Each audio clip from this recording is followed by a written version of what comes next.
You're like 15 minutes from Manhattan. You're not in like church plant central. You're not in Birmingham, Alabama. You're not in the Bible Belt. What's it been like planting a church up in the Northeast? A lot of the people we're interacting with, they're people who are like, hey, I've never even heard the story of Jesus before. The biggest Hindu temple in the world outside of India is in New Jersey. There aren't people who really understand the idea of church. You just find a very spiritually dry community everywhere you turn. There's not necessarily reception to the idea of a church wanting to come and do anything anywhere. Every little thing is a battle. To get the school to turn the air conditioning on is a battle. I think all of our church planting stories are unique and equally beautiful. I think part of being in New Jersey, though, you definitely start to realize the reason why a lot of people skip over places like that when they do go to plant a church. I always try to resist the idea that it's more difficult. I think it is just different.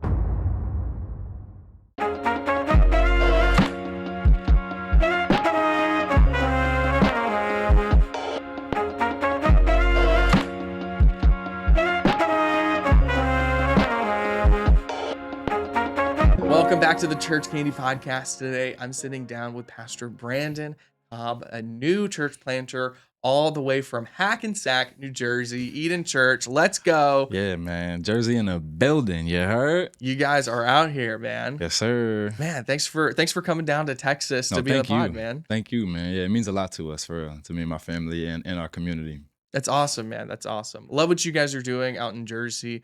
So tell me a little about it. Tell me about Eden Church and what you guys have going on. Eden is dope, man.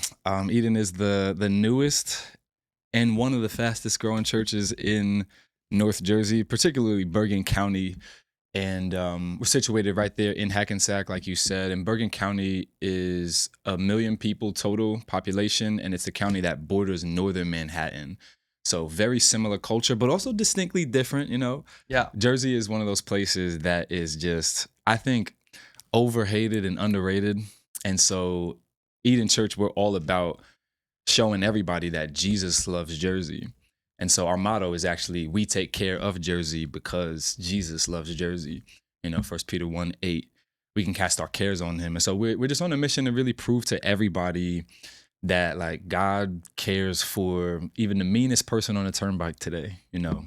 And so what we're all about is really showing everybody the power of God for the first time in most cases to everybody in their family, no matter the age, in a way that actually makes sense to them. And so we're really trying to make Jesus make sense and ultimately make New Jersey a hard place to go to hell from. So that's just what we're all about, man. Bro, Clip it. All right. We're going to make a note. We're going to have your account manager at ChurchCandy clip that and run it as an ad and show it all over because, bro, that's powerful, dude. I love your heart. I love the mission behind that. So are you from that area originally? Yes. I'm from Hackensack, born and reared, and I love it. So I was born right there, and actually we meet in my old middle school. No way, bro. Yeah, man. So literally our church meets in my old middle school cafeteria in the 5-6 school. 321 State Street, Hackensack, New Jersey, 07601 if you want to pull up, 11 a.m. But yeah, so I'm a super native and just, you know, I did go away a couple of times. I went away to college in Virginia. So I went to James Madison University. Okay. And then we also lived in Harlem, my family and I, for several years with my wife, Malia, and our 3 children at the time. Now we have 4. And so we lived in Harlem for 7 years or something like that. I was a pastor out there before planting this church. But Hackensack has always been home. And so we wanted to come back. If we were ever going to start something, for us, it had to be in North Jersey, right? That was always the mission. So you pastor a church that meets in your old middle school. Yes, sir. Is it weird? Do you ever feel like Jesus going back to Nazareth? Or like, do you ever run into people from your old days? What's that like? Nah, it's definitely like Nazareth because they said, can't nothing good come out of Nazareth. And honestly, a lot of people talk about Jersey the same way, if we're being real. Even though we've produced Lauryn Hill, you know what I'm saying? We're home to Chris Rock and Patrick Ewing and all the, you know, lots of different people. We've produced a lot of things. But coming back has been very interesting, you know, especially because I was a hellion growing up. Like I did not grow up in church and, you know, or with any type of moral compass for myself, if I'm being quite honest. And So it's interesting coming back, and some of the teachers that were there when I was in middle school are still there. Oh And man. when they're here, like, like the principal of the school right now was my second grade teacher or something like that. Shout out to Dr. Joy Whiting. And I'm sure she's signing the permit and being like, wait, Brandon Cobb is coming back to do what now? Start a church? The kid that used to fight in the middle school in hallways. And so it just it's one of those full circle moments that God has allowed in my walk so many times, honestly. But it is definitely another one of those like, yo, God was orchestrating this, because even the idea of church in a school in that area is just foreign. And so even when we showed up, there was a lot of we ran into that a lot. Just like, why wouldn't you just want to be in a church, a building with a church facade and like a cross on top? And like, why are you trying to be in a school? It doesn't make sense to us. Yeah. And I think even me knowing people was the reason why, or having a relationship with people that was already existing was the reason why we were able to meet where we are, even though it's portable and sweaty. But yeah.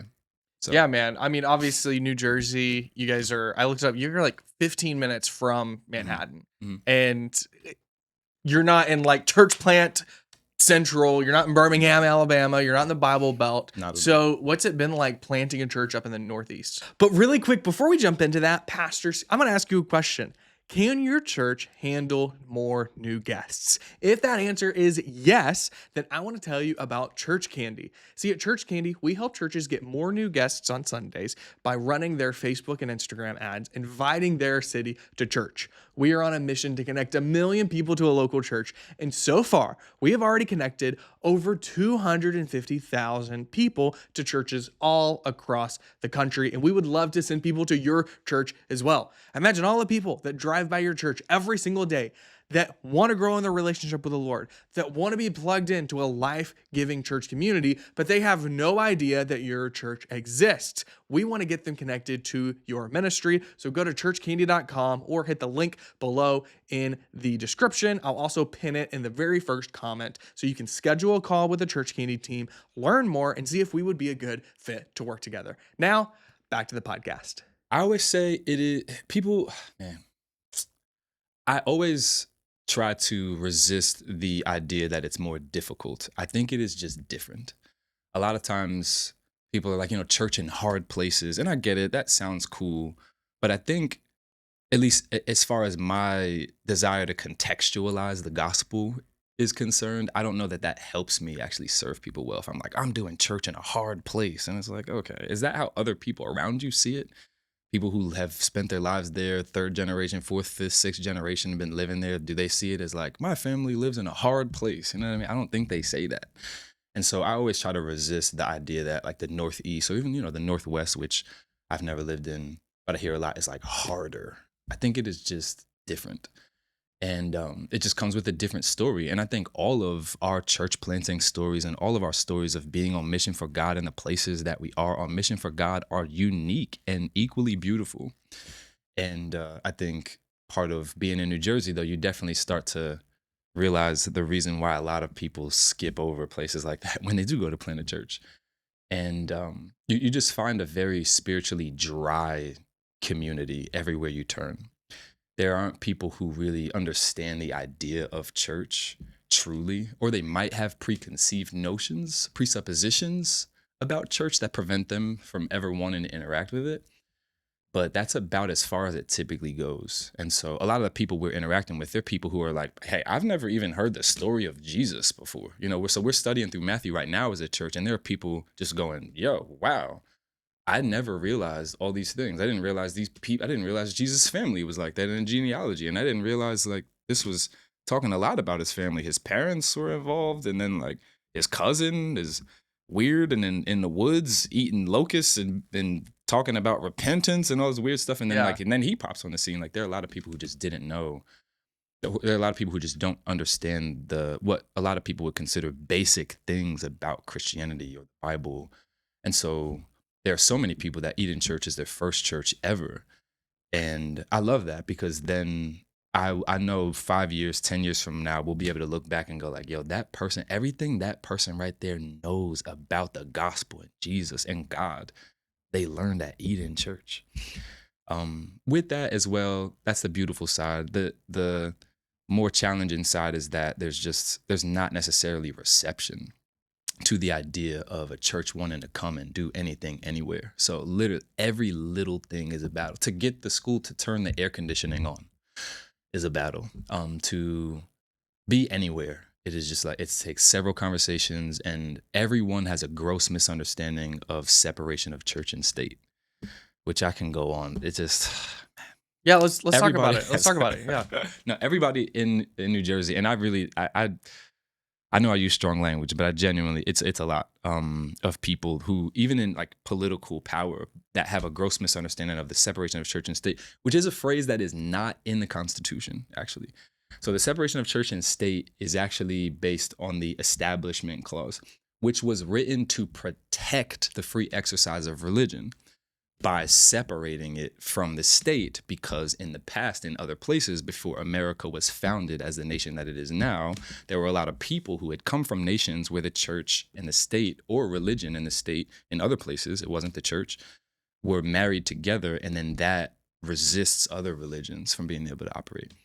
So all it is, the Establishment Clause is trying to protect the free exercise of religion, meaning that you cannot treat any religious person or institution different than you would treat a secular institution. Yeah. That is the basis of it. But I think people have latched on to this phrase that someone used to explain the Establishment Clause, separation of church and state, to then essentially just mean in New Jersey, what that means is, oh, you're a church, no, you just need to get out of here. That's just literally what it means to them. It's like, oh, you're a church. No, you can't use this theater. Why? Well, because separation of church and state. And I'm like, you think what I'm trying to do is illegal, but actually what you just said is actually illegal. So literally, I've had to have conversations with owners and directors of theaters, literally just about like, hey, the Supreme Court in New Jersey in, I think it was 1979, ruled against the city of East Brunswick for the exact thing that you're saying right now, that we can't use city-owned property. That's actually not true. And so literally just helping people understand that like churches are allowed to be places, and our country has decided it so, because it has decided that the church is good for community.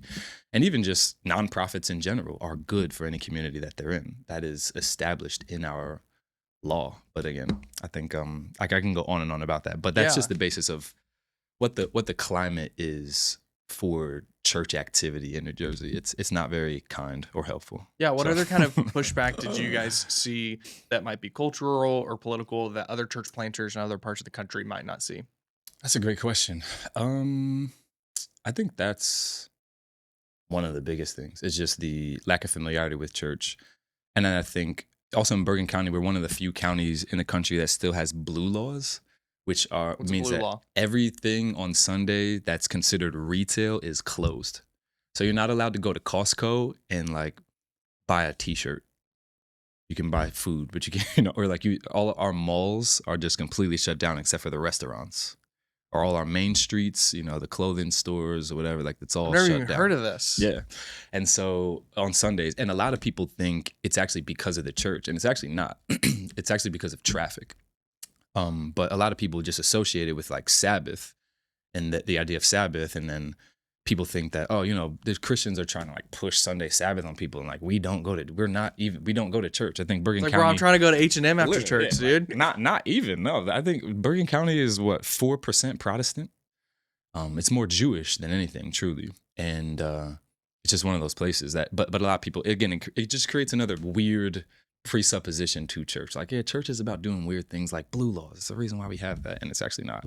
It's because the city of Paramus particularly is very powerful in North Jersey, and they have like 3 big malls, and they don't want, they like got it pushed where they're like, hey, one day a week, we need a break from all the out of town traffic coming through our neighborhood. And that's actually why the law's there. So stuff like that, I think we run into a lot of weird mysticism. The biggest Hindu temple in the world outside of India is in New Jersey, like 45 minutes from us. You find tarot reading places all over the place. So it's just a very spiritually mystic and spiritually dry place that I think creates a lot of unique scenarios when you're evangelizing. But that's about it. Also, Cometicism. Have you ever heard of Cometicism? No. All right, we'll just keep going on this train. Is another just let me not call it weird. I would call it a pseudo-religious cultural identity group is what I would call it. And it's essentially, Kemet is the original term for Egypt. And so Kemeticism is supposed to be like Egyptian religion. So especially in Black communities in the United States, you find these types of ideologies where there are people trying to find a sacred ideology that honors their whole person. And Kemeticism is trying to say, hey, this is what people from Africa truly used to think about religion and spirituality. And so you should really be believing this. Whatever religion you're a part of right now is because of colonialism. And really you should be practicing Kemeticism. And so you run into things like that. And I only brought that up because Kemeticism was revived in the 80s in Newark, New Jersey. And so you find that it's a place you randomly find a hotbed for these types of pseudo-religious cults, honestly, quite frankly. So do you feel like you're having to almost help people unlearn some of these other like religious and spiritual things that, maybe a church planter in Alabama or Texas, culturally, it's not like, down here, everyone goes to church, brother. Everyone's a believer, right? Yeah, it's just a different type of challenge. My wife is from Virginia, where we spent the first couple years of our marriage. And I think it's different. I know Virginia doesn't consider itself the Bible Belt, but I do. And I don't say that pejoratively. Worse than Jersey. I love the Bible Belt. So, but I just say that to say that it's a different type of hard evangelism. It's super hard because I've experienced it from firsthand that like it's hard to convince people of a gospel they think they already know, but they don't, because Christianity is cultural. But it's equally hard. Again, that's why I say different, not more difficult. It's equally hard, but just different, to convince people out of a mystic religion you've never heard of, as well, because there's just a stronghold. A stronghold is a stronghold, and the demonic forces only really have a couple plays, and I think the way they run that play just looks different depending on the region and depending on the culture. But yeah. So with all of that, yeah, you're talking a lot about different laws and the state of Virginia and this year said that you got me started, all right? Right. So you've got that, and you've got all of these other religions and things that I've never even heard of down here in Houston, Texas. Whenever you felt called to plant a church, did you think that you would have to learn so much about these different laws and different other religions and spiritual things like that? Nah, to keep it a beam with you, they should totally have a class in seminary or something that is all about how the gospel interacts with local government. Okay. How you like figuring out zoning laws and like all these different things. I don't know. Somebody should, and I don't necessarily think it should always be the lead pastor's job. I would say the church plant everything is in the beginning, but man, I think that there should be something to that effect that exists, because I did not see myself. We've been vlogging our journey a little bit so that one day we can just put together a compilation and be like, man, remember where we were? And I don't know how many times I'm helping to hitch the trailer that we have. We have this huge trailer in an urban environment, which is very hard to figure out. And I was just like, man, I had no clue that I would be doing this. Like, I didn't even know how to hitch a truck to a trailer before I planted a church. And I had to learn how to do that. North Jersey is not very blue collar. Yeah. It's not very blue collar up there. We don't really know how to do all these things, like lug trailers. And I had to figure that out. And so a bunch of guys as well at our church just have figured that out for the first time as well. And we're training people on it. And it's the funniest thing, because I never saw myself doing, when I thought of church planting, this thing that's really, I think, made very sexy in our current Christendom culture, I didn't see myself lugging a trailer, but here I am. Yeah, man. It's, I'm sure, a lot different than what you thought. Yeah. I've seen a lot of your testimony, like growing up, and so I'd love for you to share some of that and just kind of what God brought you from and to where you are now. Mm-hmm. Yeah, for sure. I think, man, all of our stories are really beautiful. Like, when I was born, I said I wasn't raised in church. And so by the time I was 5, my family had a pretty dramatic fracture. And my mom myself and my 2 older brothers all became houseless. And so that was when I was 5 years old, and was part of the mission of our church, honestly, because I think when we planted Eden, the question we're still trying to answer right now, that I think that I praise God we've been able to answer for a couple families already, is like, how would my life have been different if a community existed like the one we've started when I was 5 years old?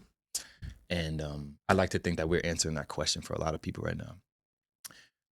But yeah, became houseless at 5, and you know how that story goes. We bounced around Brownsville, Brooklyn, and Bergenfield, New Jersey, and all these different places, and really didn't ever fully find the help. And then we luckily found some gracious family that wanted to help us. And remember, just as that story goes, by the time I was 18, I was arrested in Harlem. And man, I always say it was the first time I ever felt God's grace in my life, if I'm being real, because I was arrested by the 28th precinct on 8th Ave next to the Harriet Tubman statue. And man, we only spent 3 nights in a holding cell for what carried a 1-year minimum prison sentence. Wow. Because of a weird loophole. And man, super long story, but just to shorten it, is that like, we got out, and I'd love to say that right then and there I was like, Jesus is king and I'm just going to worship him and devote my life to him. But that wasn't what happened. I think for me, I just said, hey, I'm smarter than this. And I didn't like the trajectory my life was heading down, which is a trajectory that has led a lot of my friends to either no longer be with us prematurely or be stuck in a cycle of recidivism.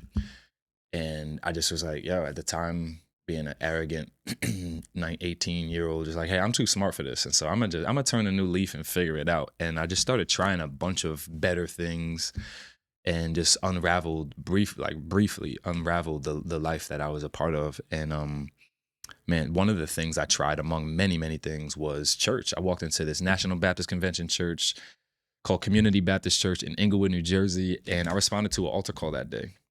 And man, I don't think I really knew what I was doing. And if I'm being real with you, I also don't think they believed me, because they never called me back for the right hand of fellowship. And I always wondered if it was like one of those moments where they knew who I was and they were just like, hey, do not bring him back into any of our private spaces, please, because he's he's going to rob us or something. We know him. There's no way that's a real conversion, kind of like Paul.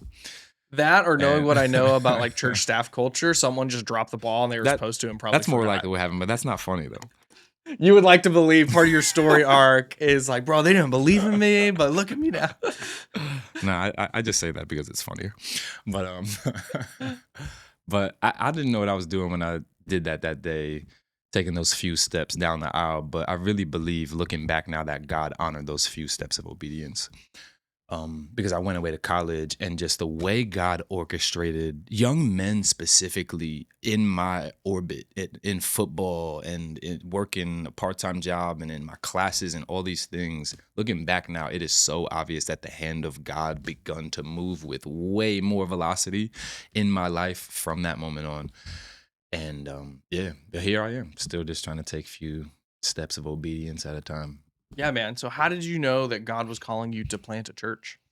I didn't, and I ran from it for quite a while, if I'm being honest. When I first got saved at 19, 20 years old, every pastor I knew was poor and was such a humble servant. And I was like, that's great for you. You know what I mean? Like, I love that for you. But me, I've been poor before, and I'm not going back. You feel me? Like, I'm not doing that. Yeah. And so for me, when I first started walking, I just was on fire. Like, I had heard the gospel for the first time in a relatable way that actually resonated with my heart. And I was just like, yo, what can I do to devote my life to this? I was at church every Sunday, serving from set up to pack up. And it wasn't a burden to me. It didn't feel like a job. It didn't feel like, oh, someone's asking me to like do such and such a thing. I was just so excited to now understand this life-changing truth. And I just was on fire. And because of that, it was difficult for me to distinguish the call from death to life and the call to ministry.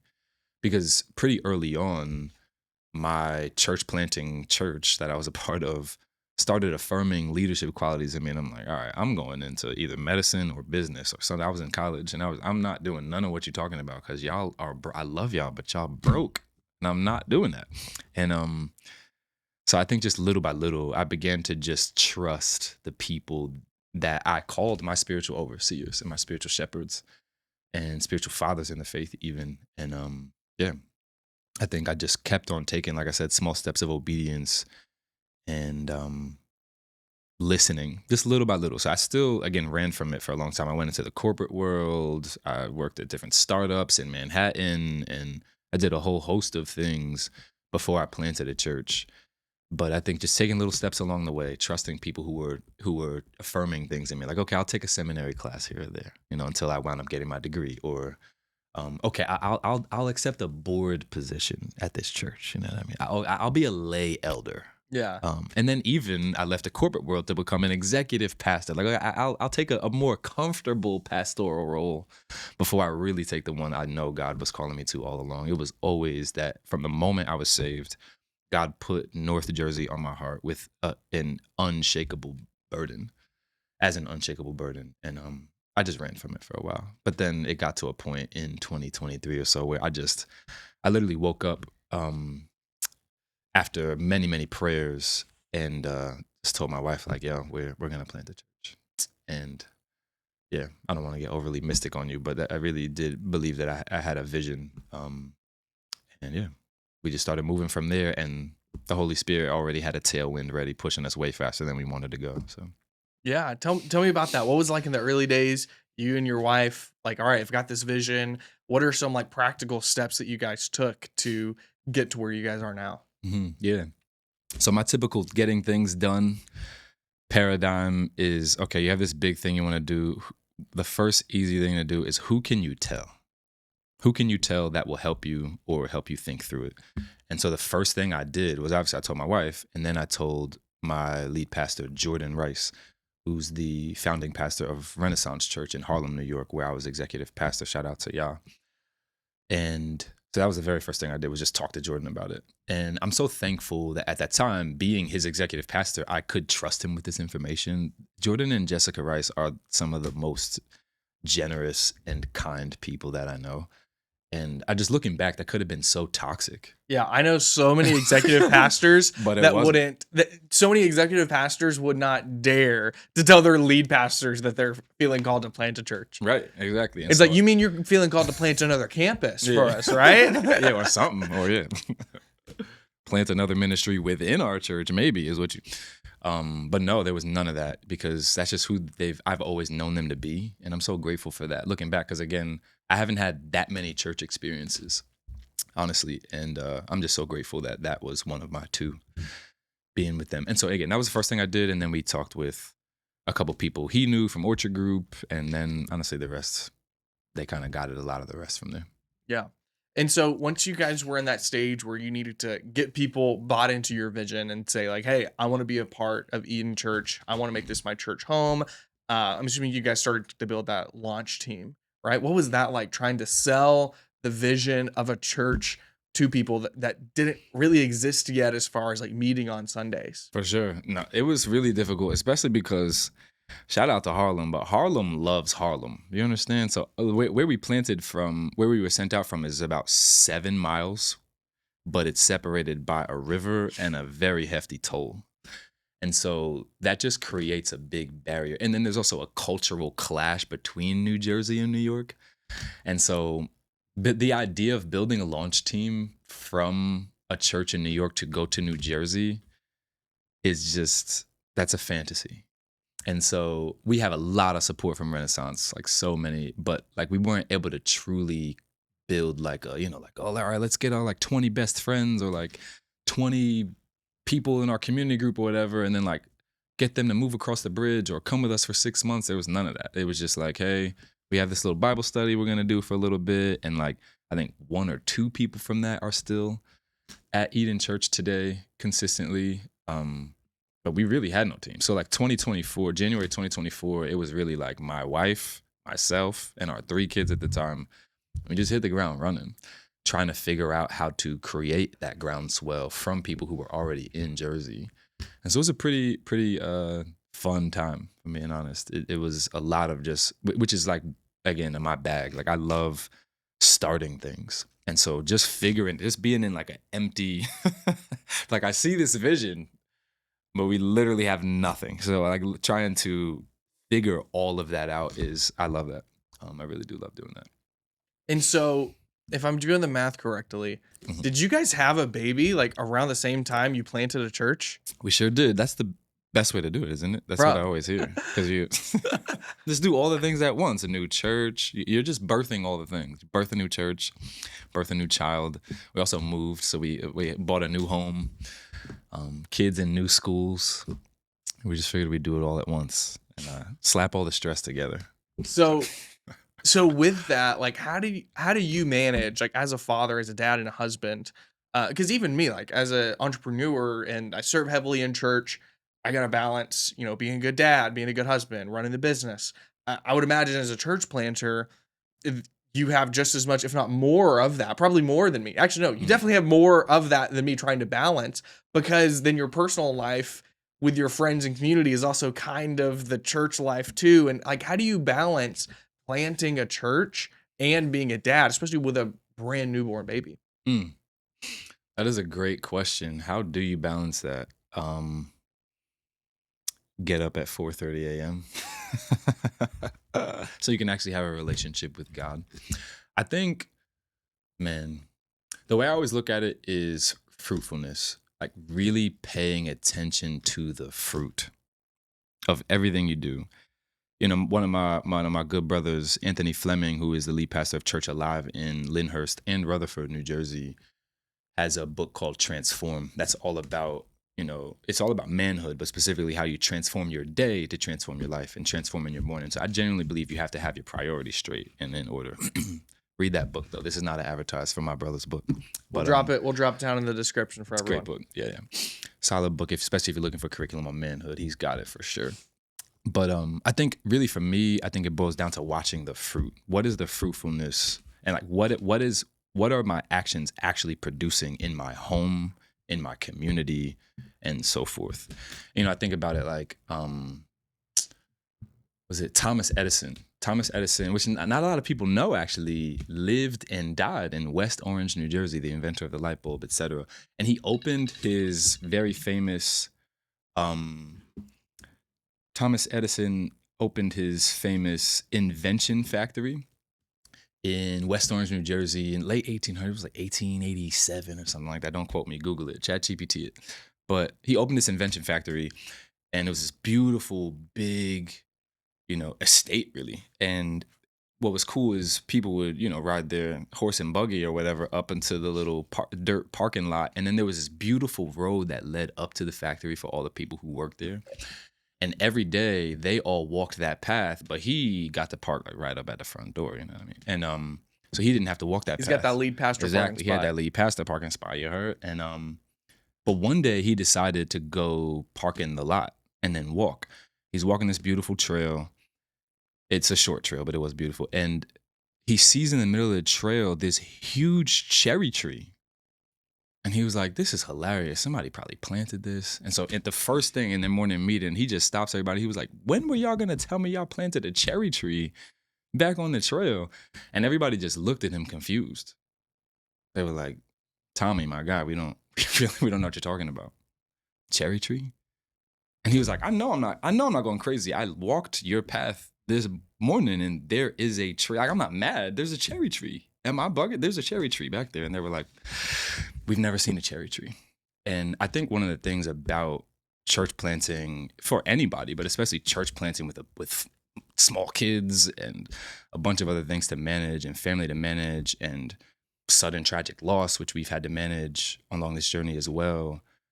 I think it's just watching the fruit. But so many times we walk this journey and like all the things are going on and you can find yourself in just like a pilot mode, walking the familiar path that Christendom has paved for us to plant a church with strategy and all of these things.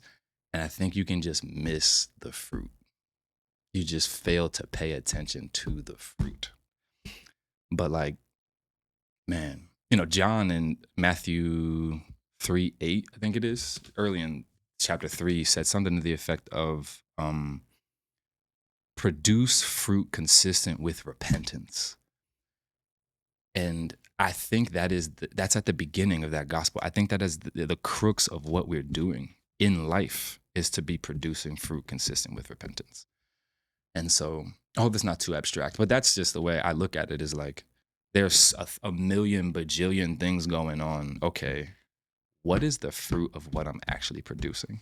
Because here's the thing too, in church planting, right? If I just get caught up in the whole, I'm a cog in a big Christianity Western machine, I can start to get to a place where I'm no longer making disciples, I'm raking disciples.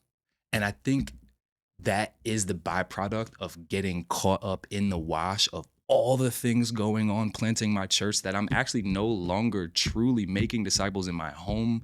I'm not truly making disciples in my church.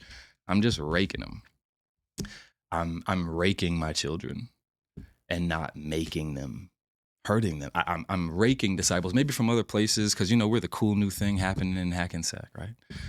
And I think that can be something that just happens along that familiar path. We miss the fruit. We're not paying attention to the fruit. I'm actually making disciples. Wow. Anyway, yeah. That's so good. That's so good. That was a very long-winded answer to your very good question. No, man, that's good. I love it. And so throughout the journey, as you guys start to kind of build that launch team, what were some of the things that you guys did that found success in getting new launch team members? Interest parties, things like that? ChurchCandy, man. Come on now. You know what it is. Really, we only have two ways people find out about Eden Church. It's either word of mouth, because we're a hyper native movement. We have, I would say, 9 out of 10 people who go to Eden Church were literally born within 30 miles of where we meet. And so really, it's word of mouth or Meta. Those are typically, every now and then you hear something else, like I Googled it and y'all came up or whatever, but most of the time it's one of two things. Either like somebody in your family or a friend told you, or you found us on Meta. And so that was really it. We're highly relational, so that makes sense. And we have tried our best to create a culture of invitation at our church. And I think I've seen some improvements. And then other than that, we do a lot of stuff on social media, and shout out to the people who manage that for us, like ChurchCandy, of course, contracted, but then also, Brianna McPherson, who is just such a humble creator and confidence coach, actually. But yeah, so that's what we had to do. And then doing a bunch of events. So one of the first things we did was just a community brunch, which people love, right? Yeah. And so we did a community brunch. Who doesn't love brunch? Exactly. Why would you not come to a brunch? And so it was at a brand new restaurant in Teaneck. And that was probably our first public event that we created on our own, and 100 people came. Wow. And I would probably say out of the 100 people there, over half of them were people who found us because of the ChurchCandy ad we ran. I think that was maybe the first ad we ran. And I was like, yo, this is serious. And I did not know how well it would work. Actually, I was introduced to you all through people that I know in the Strategic Launch Network out of Dallas, Texas, or Rockwell, Texas. And I didn't know how well it would work, but I was like, well, I'm gonna try it, whatever. We got a few people, we got probably 30 people to show up. You know what I'm saying? We can make that happen. But the amount of people that came was really largely because of how much we were able to promote it.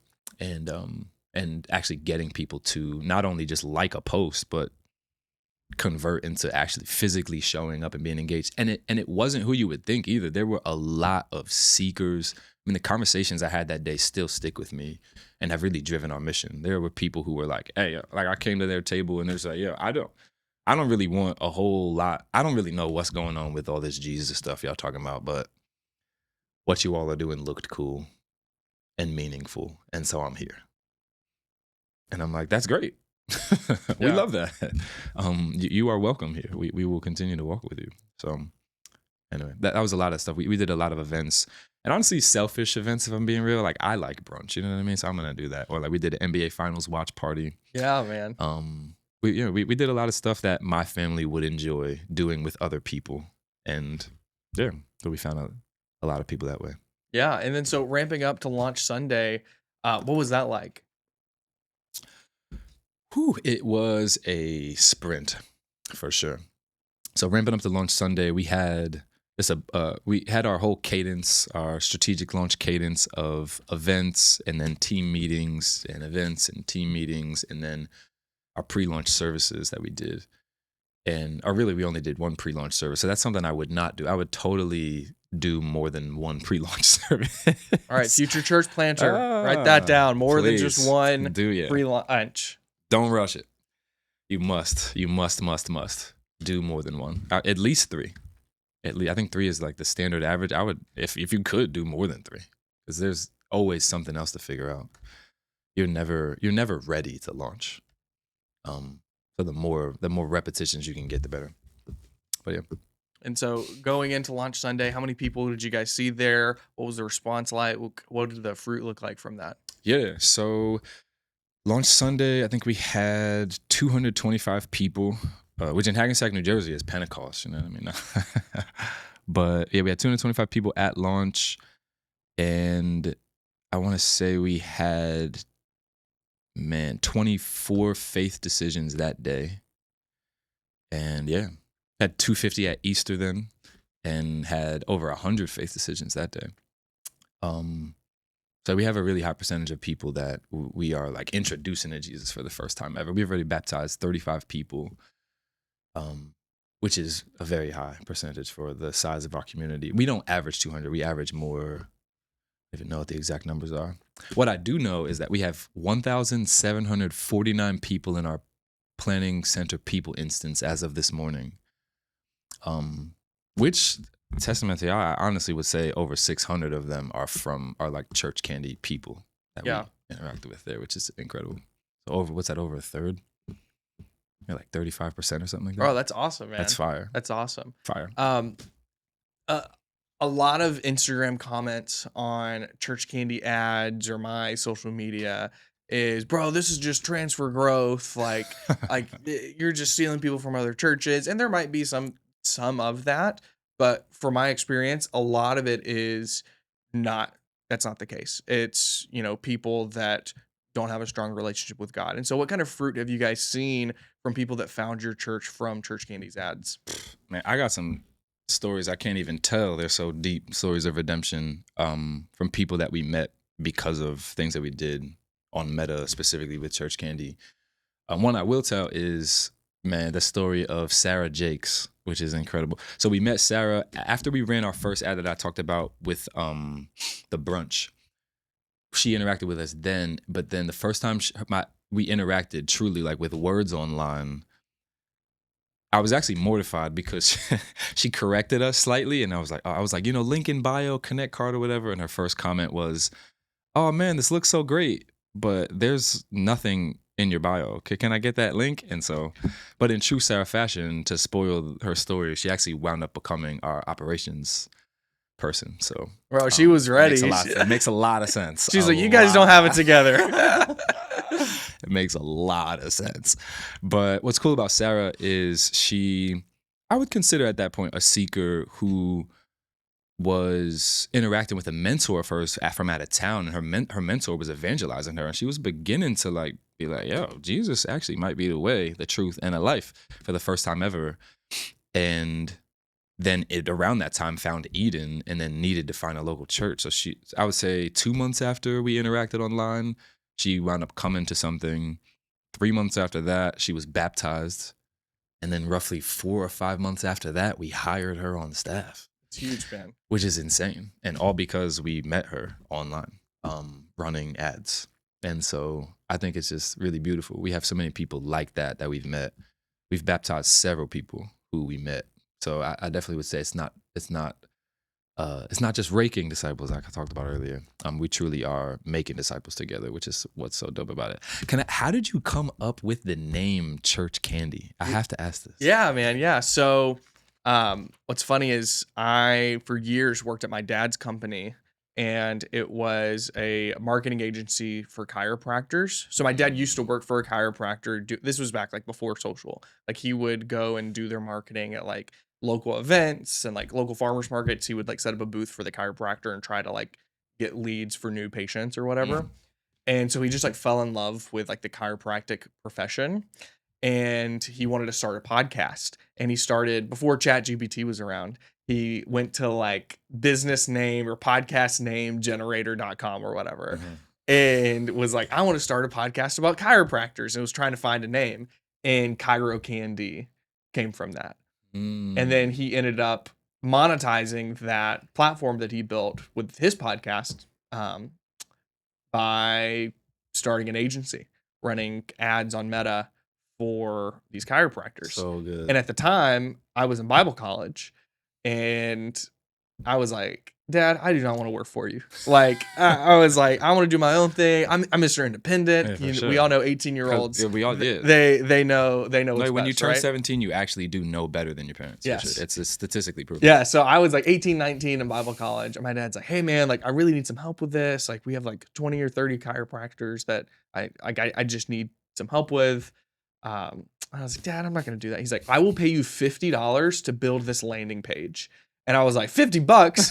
And I was making like minimum wage plus tips at a coffee shop at the time. So I was like, bro, I'm big balling at that time. For sure. And so, I started helping my dad. And while I'm in Bible college, we scale that company to like 15 or 20 employees, like hundreds of chiropractors we're working with.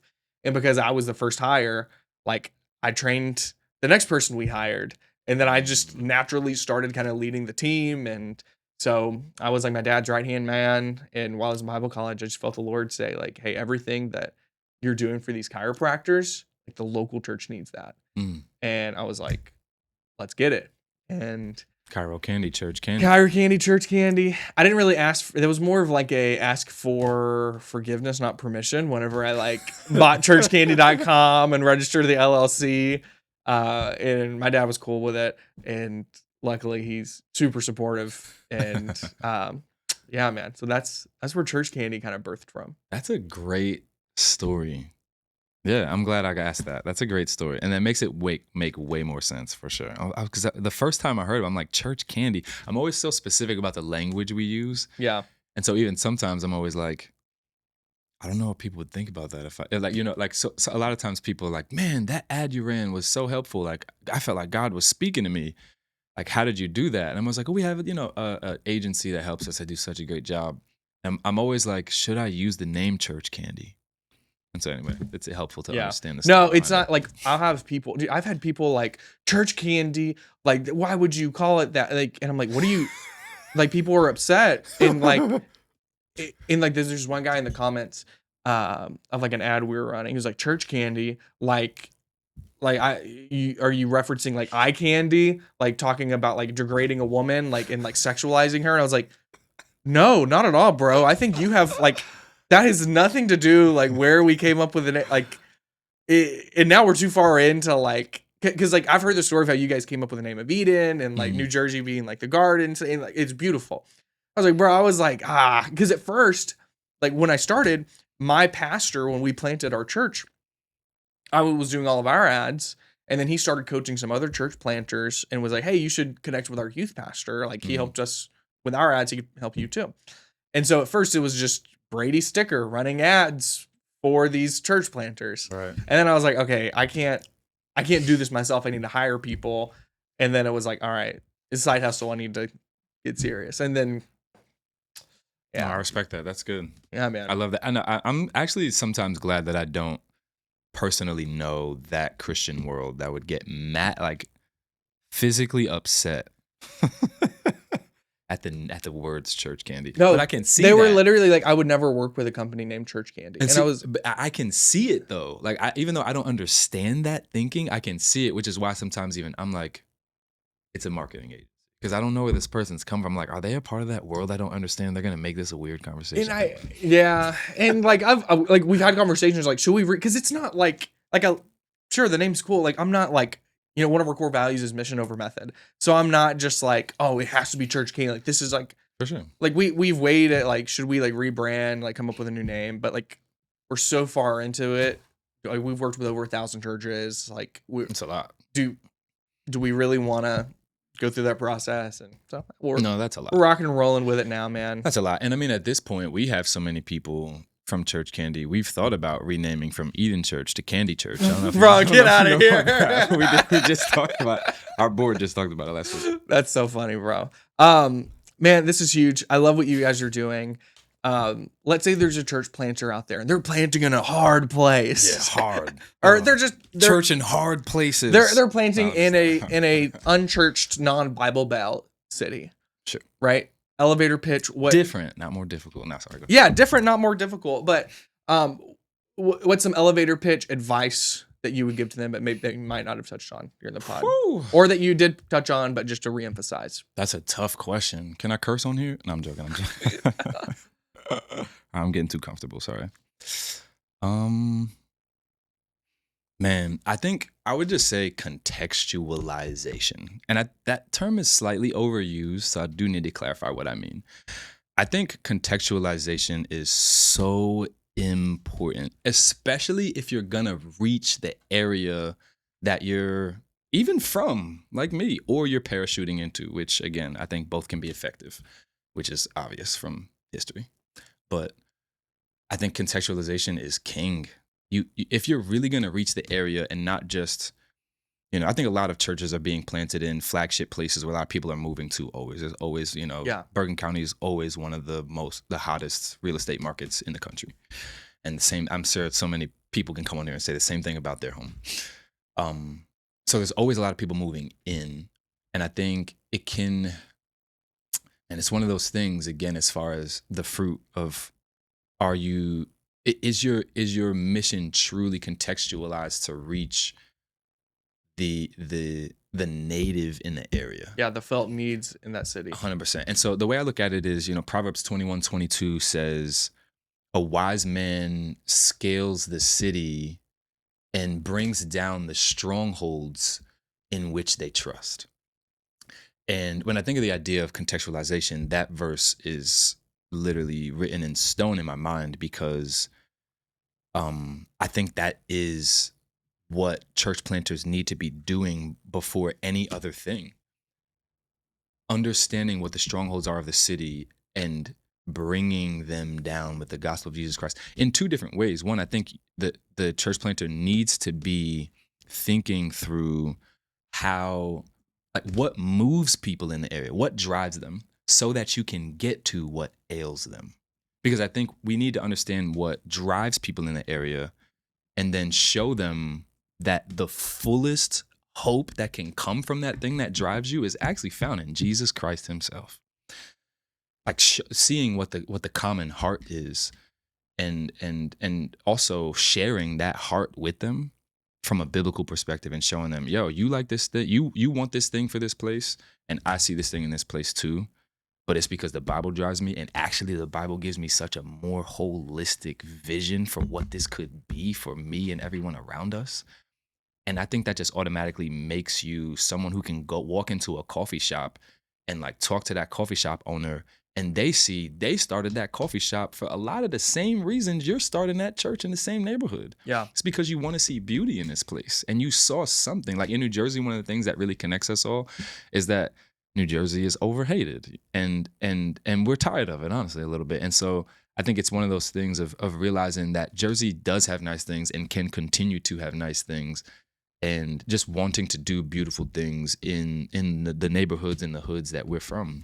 But then I think we also need to understand, and not just stop there, right? I think we need to take that and then move to understand what are the things that most ails this place, so that we can help people see how Jesus is the proper solution.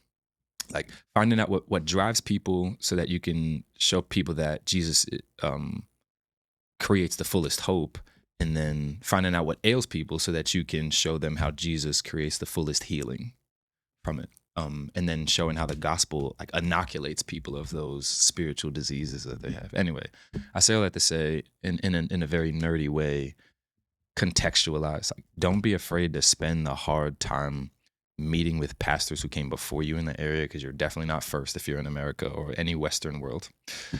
And also politicians too. I think you will find out what drives people, even if you're not from there. You'll find out what drives people. You'll find out what ails people if you just try to connect with as many of those two types of people as possible. Yeah, contextualize, man. It's hard work, and so good, and I man. think it's what we're called to do. When you were saying that, it reminded me of a verse, and I looked it up to make sure I quoted it correctly. But in 1 Corinthians 9:22, Paul says, "I've become all things to all people, so that by all possible means I might save some." Amen. And I feel like that speaks right to contextualizing to your city and the felt needs of what people are going through. Mm-hmm. Hallelujah. Amen. That's exactly it. Yep. Becoming all things, and being unafraid to do the different thing as well. I think they're gonna be people like, so at our, at our grand opening, I had this analogy about repentance that used the electric slide dance, and so I got people to come on stage and do that, and then someone posted it online, and then there was some local pastor in New Jersey that was like, "That's a cult. They're doing extra biblical line dancing," and I'm just like, somebody. There should be somebody who doesn't like what you're doing. So also, yeah, I think part of the contextualizing is what Matthew did. Matthew was a Jewish government worker who was sitting in the middle of Palestine, writing to his Jewish friends about this man named Jesus. And all he's doing is bringing the gospel to bear on people who don't yet understand it, and showing how it relates to all of their felt needs and hopes and desires and longings. That Jesus is the proper next step for his Jewish friends and family. And I think we're doing the same thing. And I think that often frustrates people. You know, he showed altercations with the Pharisees and Sadducees because of that, not because they were anti-Pharisee or Sadducee, but because they were doing a new thing in an area. They were showing people Jesus for the first time in a way that related to them. And there were certain people who thought they knew Yahweh that just couldn't really get down with it. And I think we're doing the same thing. There are going to be people who don't love what you're doing, but contextualize anyway. Wow. Hey, while you were talking, I just found that clip of you doing the illustration with the electric slide. I sent it to the Instagram account, Pastors with Props. So be on the lookout for that. Let's get it. No, I'm just playing. But bro, appreciate it, man. So much wisdom in what you guys have done. Go check out Eden Church online. Give Pastor Brandon a follow. We'll link to all of his socials down below. That's going to do it for this episode. Yeah. Thanks for joining us, man. Appreciate you, man. Appreciate you.